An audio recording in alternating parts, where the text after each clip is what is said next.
Assalamualaikum warahmatullahi wabarakatuh. Hai semua, perkenalkan nama aku Mbak Safila Wigar dari Fakultas Pendidikan Islam dan Keguruan Universitas Garut. Baik, di video kali ini saya akan menjelaskan tentang teori-teori pendidikan dan pengajaran kaitannya dengan pengembangan pendidikan Islam pada mata kuliah Ilmu Pendidikan Islam 2. Selanjutnya di sini ada isi presentasi yang akan saya bacakan. Jadi yang pertama ada pengertian teori pendidikan, yang kedua ada pengertian teori pendidikan Islam, ketiga macam-macam teori pendidikan, keempat macam-macam teori pendidikan Islam, kelima ada Al-Quran sebagai ide dasar pemikiran dan pengembangan pendidikan Islam, dan yang terakhir ada kesimpulan. Baik, saya akan masuk ke materi yang pertama, yaitu pengertian teori pendidikan. Teori pendidikan adalah kerangka konseptual yang digunakan untuk memahami, menjelaskan, dan merencanakan proses pembelajaran dan pengajaran. Ini mencakup pandangan tentang bagaimana individu belajar, bagaimana pengetahuan disampaikan, dan bagaimana institusi pendidikan beroperasi. Teori-teori pendidikan dapat bervariasi dari pandangan konsep pembelajaran hingga filosofis pendidikan, dan mereka membantu pendidik merancang strategi pengajaran yang efektif. Yang selanjutnya materi kedua yaitu pengertian teori pendidikan Islam. Teori pendidikan Islam adalah konsep dan pandangan tentang pendidikan yang didasarkan pada prinsip-prinsip agama Islam. Ini mencakup pemahaman tentang bagaimana pendidikan seharusnya diselenggarakan, metode pengajaran yang sesuai, dan tujuan akhir dari pendidikan dalam konteks Islam. Baik, materi yang ketiga di sini ada macam-macam teori pendidikan. Macam-macam teori pendidikan ini ada 4. Yang pertama ada teori pendidikan klasik atau classical education. Teori pendidikan klasik berlandaskan filsafat klasik seperti perennialisme, esensialisme, dan eksistensialisme yang memandang bahwa pendidikan berfungsi sebagai upaya memelihara, mengawetkan, dan meneruskan warisan budaya. Teori pendidikan ini lebih menekankan peranan isi pendidikan daripada proses. Yang kedua ada teori pendidikan personal atau personalized education. Teori pendidikan ini bertolak dari asumsi sejak dilahirkan anak telah memiliki potensi-potensi tertentu.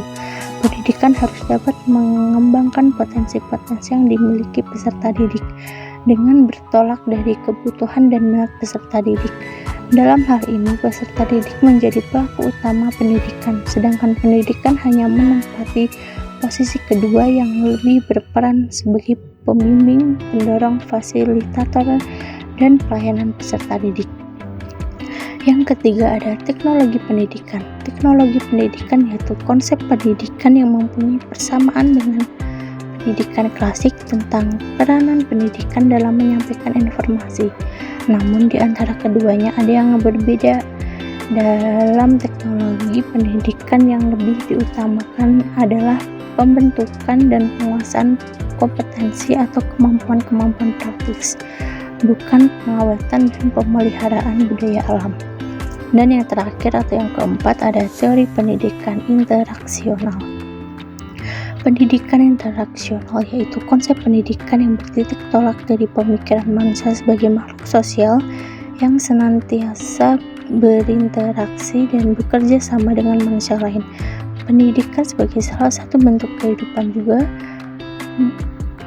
berikan kerjasama dan interaksi. Dalam pendidikan interaksional menekankan interaksi dua pihak, dari pendidikan kepada peserta didik dan dari peserta didik kepada pendidik. Dan materi yang keempat adalah macam-macam teori pendidikan Islam. Yang pertama ada tauhid, konsep kesatuan Allah dan pengaruhnya pada pendidikan. Teori pendidikan Islam menekankan pengakuan akan Tuhannya sebagai dasar dari semua pengetahuan dan nilai. Yang kedua ada nilai-nilai Islam, mencakup prinsip-prinsip moral dan etika dalam Islam, yang harus diintegrasikan dalam pendidikan seperti keadilan, tolong-menolong, integritas, dan lainnya. Dan selanjutnya ada studi Al-Quran dan Sunnah, pemahaman terhadap ajaran Al-Quran dan hadis yang menjadi inti pendidikan Islam. Dan setelah itu ada pengembangan karakter. Pendidikan Islam bertujuan untuk membentuk karakter yang kuat berdasarkan prinsip-prinsip agama, serta untuk menghasilkan individu yang bertanggung jawab dan berakhlak baik. Selanjutnya ada pembelajaran praktis. Teori pendidikan dalam Islam dapat mencakup pandangan tentang pengajaran praktis, termasuk metode pengajaran, penilaian, dan kurikulum yang sesuai dengan nilai-nilai Islam. Dan yang terakhir ada hubungan sosial. Pendidikan Islam juga mencakup pemahaman tentang bagaimana individu harus berinteraksi dalam masyarakat sesuai dengan prinsip-prinsip Islam. Dan yang selanjutnya materi kelima ada Al-Quran sebagai dasar pemikiran dan pengembangan pendidikan Islam. Al-Quran diturunkan kepada Nabi Muhammad SAW kurang lebih 23 tahun dalam 2 fase, yaitu 13 tahun pada fase sebelum beliau hijrah ke Madinah atau Makkah, dan 10 tahun pada fase setelah beliau hijrah ke Madinah atau Madaniyah. Isi Al-Quran terdiri atas 114 surat, 6.236 ayat, 74.437 kalimat, dan 325.345 huruf.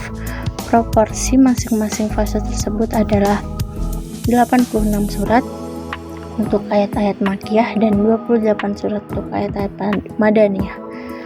Dalam pemikiran ini, perkembangan pendidikan Islam juga termasuk ke dalamnya, karena pendidikan Islam juga membahas tentang Al-Quran dan sebagainya. Dan materi yang ketujuh ada keseluruhan isi Al-Quran pada dasarnya mengandung pesan-pesan berikut. Yang pertama, masalah tauhid, termasuk di dalamnya segala kepercayaan terhadap hal yang gaib. Kedua, masalah ibadah, yaitu kegiatan-kegiatan dan perbuatan-perbuatan yang mewujudkan dan menghidupkan di dalam hati dan jiwa. Yang ketiga, masalah janji dan ancaman, yaitu janji dengan balasan baik mereka yang berbuat baik dan ancaman atau siksa bagi mereka yang berbuat jahat. Janji akan memperoleh kebahagiaan dunia akhirat dan ancaman akan mendapatkan kesengsaraan dunia dan akhirat. Janji dan ancaman di akhirat berupa surga dan neraka. Dan keempat, jalan menuju kebahagiaan dunia dan akhirat berupa ketentuan-ketentuan dan aturan-aturan yang hendaknya dipenuhi agar dapat mencapai keridhaan Allah. Dan kelima, ada riwayat dan cerita, yaitu sejarah orang-orang terdahulu, baik sejarah bangsa-bangsa, tokoh-tokoh maupun Nabi dan Rasulullah. Dan di sini ada salah satu hadis tentang teori pendidikan, yaitu sebagaimana hadis Abu Hurairah radhiyallahu anhu, Rasulullah sallallahu alaihi wasallam bersabda, "Man salaka thariqan yaltamisu fihi ilman sahalallahu lahu bihi thariqan ilal jannah."